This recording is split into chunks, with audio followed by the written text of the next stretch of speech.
Welcome to Chapter 4, JavaScripting, of the WinCC TIA Unified Course. In Chapter 4, we're going to be looking at how JavaScript is implemented in WinCC Unified. You're going to learn how to access and change the properties of graphics and objects, read and write tags using a variety of methods.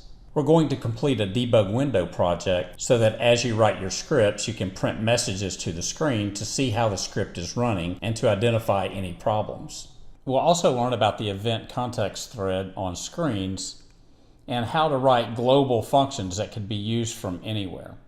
We'll also learn about the RTIL Trace Viewer utility to help us find errors in our scripts.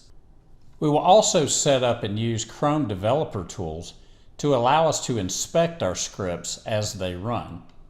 We'll be able to see each script and place breakpoints in strategic areas. Then we can run the scripts and step through the code using tools to see exactly what our variable values are and identify any problems.